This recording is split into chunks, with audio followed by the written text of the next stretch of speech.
Adeptus Mechanicus, Kastelan robots, yeah! So, when these guys came out, I thought they looked totally awesome. Really reminded me of a good 1950s B sci-fi movie robots. Your Robbies and your Klatus and all that, and your Gorts. And I was kind of surprised there was a lot of hatred towards these models, and I really don't understand them because they looked really, really cool. But I took it as a personal challenge to paint these up just to prove that everyone whose opinion differs from mine is completely wrong. So, that's what we're doing here. Starting off in the airbrush booth, and we're beginning with a base coat of Vallejo Model Color Blue Green mixed with a little bit of Vallejo Game Color Verdigris. For the next layer, mix in a little bit more verdigris and start working on some highlights on the top areas of all the plates. Basically any area that you can see if you were to look straight down on the miniature. Of course, we're being careful as we can, leaving that previous darker color on the underplates, and so we get a good contrast. We don't want to cover everything.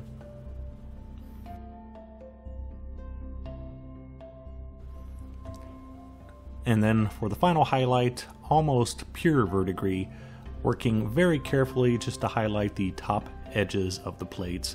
And this color is a bit lighter than what I would normally use for a final highlight, but I am over highlighting it, almost trying to make the paint, the color washed out for reasons that should hopefully come much more apparent later on.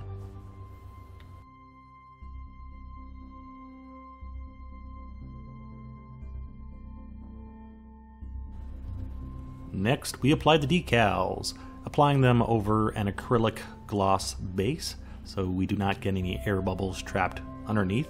A very small decal sheet with these miniatures. Kind of disappointed about that. My Dark Eldar sheet had a massive sheet in each box. This one, you just get a little tiny one, but getting it in place using a brush or here, back of a knife, and then rolling out those air bubbles, and then once set, putting on a little bit of micro set to keep everything in place. The secondary color for this project is going to be off-white, and beginning with an undercoat of Vallejo Model Color Khaki, which makes a good base to work up to white to. And next, we are using some Vallejo Model Color Iraqi Sand. And we're doing two difficult things here. First of all, we're working with white, which is hard to do. Secondly, we're trying to paint that white over a very smooth, rounded surface, which smooth, rounded surfaces are also difficult to paint.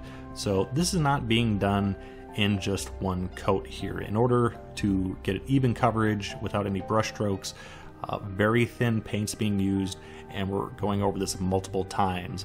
I'm not sure exactly how many it took, but we're looking at maybe 6 or 7 or 8 coats. And after that was done, I mixed in equal amounts of Iraqi sand and white, and then did a secondary highlight towards the top of the chrome dome and the top of the knee pads.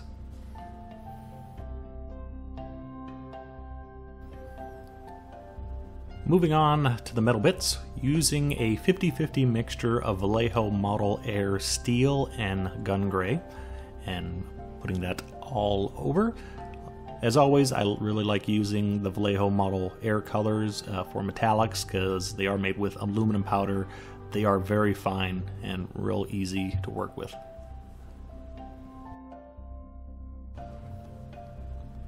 For the shade wash, we are using a mixture of black and brown ink mixed with water and some glossy medium. Now, mediums are just something I just started working with and playing around, and actually I kind of really like them. I'm a bit ashamed I haven't been using more of them in the past, but it gives the wash a good thickness, and it also reduces the drying time. So if it starts drying somewhere you don't want it to, you can go back and clean it up, which is a very nice feature. You have to be careful not to add too much of it though, because it can take a long time to dry. I'm talking hours, if not days in some cases. So be cautious, play around with your ratios, but it's something that I'm going to be using, I think, quite a bit often from now on. When the wash is dry, then we go back with some Vallejo Model Air steel and do a combination stipple / dry brush highlight over all the areas.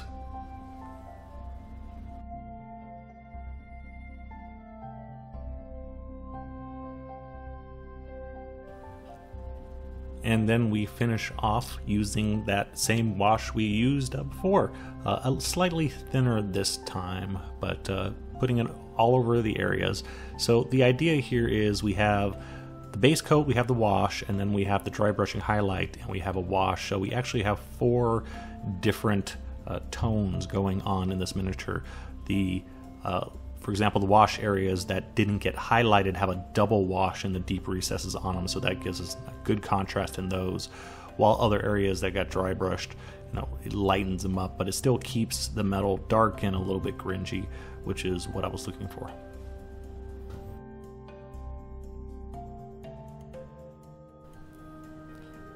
We have the main base colors blocked in, so now we begin with the fun stuff, which is all the weathering.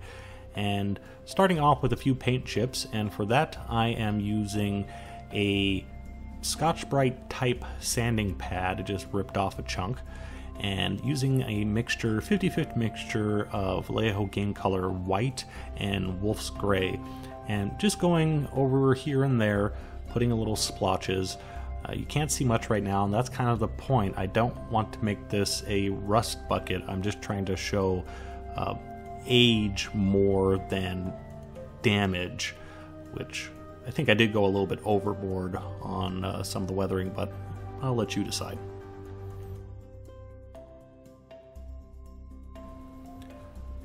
The Scotch-Brite pad is a good first step for doing paint chips or rust, putting them down in a haphazard pattern, but it does need a little bit of cleanup work, and for that we're using a very small brush and just filling in the spaces between some of those patchy areas from the pad.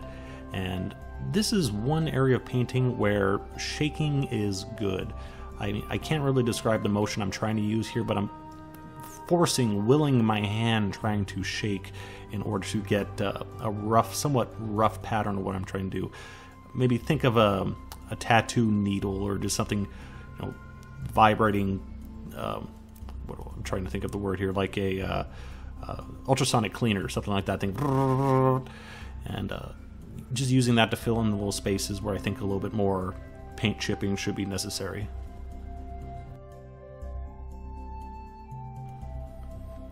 Next, I am repeating the process for some rust chips inside the paint chips, so that nice off-white color and the dark brown I'm using here gives a really good contrast and makes the chips pop. Again, this is, I think, where I went a bit too far. Perfectly fine if you want to do this, but I did want something a little less beaten up, but it's so easy to overdo rust in effects like this, so less is more usually, and I did a little bit more than I should have.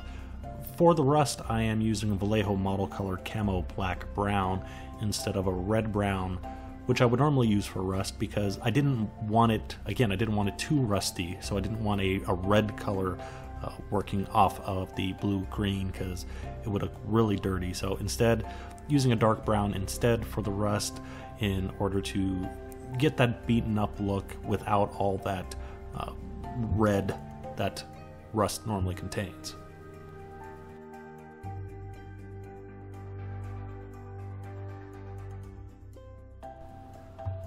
Despite just saying I didn't want a whole lot of red in this paint scheme, I did want a little bit of rust, and for that I'm trying to emphasize just some of the areas by using Vallejo Panzer Ace's Light Rust.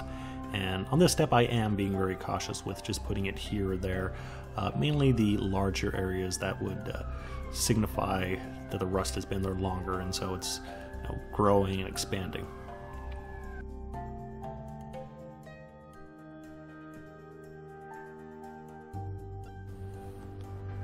The white areas were weathered in the exact same way, the only exception being I used a little bit more of the Panzer Ace's Light Rust color, mainly because white would pick up the color of rust more, and rust with white, I just find so interesting the way the, like I said, the rust kind of spreads through the paint and it's much more obvious than on a darker color. So a little bit extra here and there, and a very light wash in a few of the rusty areas to signify the rust spreading out and tinting the color of the paint.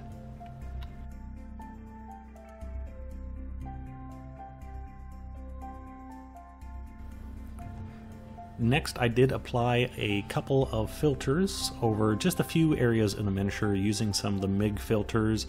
I honestly don't know exactly what color, I just went with some light brown colors just to give one or two coats here or there, just to add a bit more, make it a bit more visually interesting. There's make some tonal variations within the robot. Didn't want to overdo it because putting browns overall on this very bright paint scheme, this putting browns over blue-green essentially, can really affect the color. So just one or two places, one or two layers here and there, and that's about it. I definitely didn't want to overdo this, but I did want a little bit of tonal shift here and there. So we took care of the rust. Now we're going to take care of the dirt, and for that we are using AK Interactive Streaking Grime for dark yellow vehicles, and I'm applying that to the bottom of all the plates and then to the top areas where any plate overlaps another plate, and not being too cautious right now because this is only the first step. We're going to just place them right now, and then we're going to clean them up a little bit later. I'm also putting them in any other areas where I think a little bit of extra shadow or a little bit of extra grime is called for, like underneath the arm areas. But this is a slow process. I worked on about a dozen different areas, then moved on to the next step that I'm about to show you, and then went back, did a couple dozen more areas, then went forward. So this takes a while. Don't expect to do this all in one go.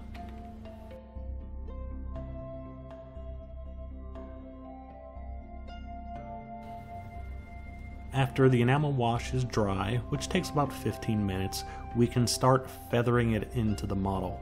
And we do that by using a small brush and a little bit of odorless thinner. Essentially, you just want a hint, a slight whiff of odorless thinner on the brush.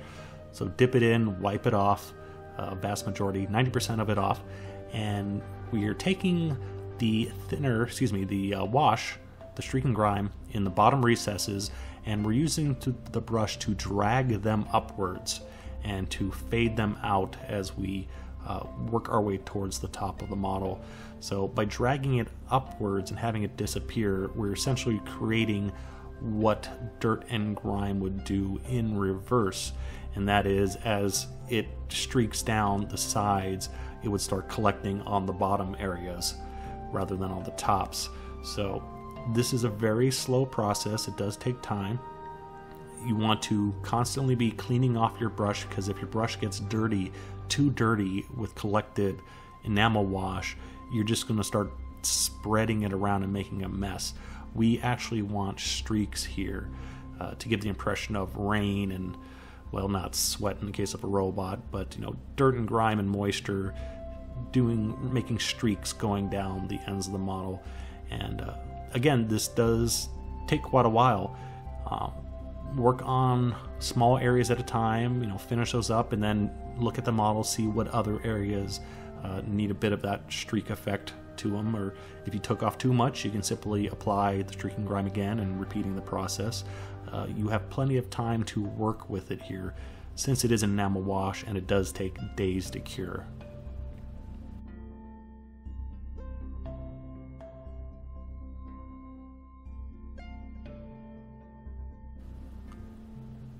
For the white parts, the weathering is handled the exact same way, except I am using AK Interactive Rust streaks.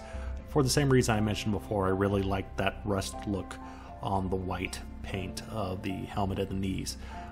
And hopefully the process is a little bit easier to see here with a much more dramatic color difference.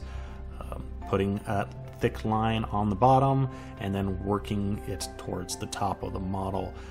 Depending on how much wash or streaking grime you plant at the bottom also determines how dirty the model is going to be at the end, because you put a lot, it's going to be a lot to drag up towards the top. You put a little, you're going to have a little bit.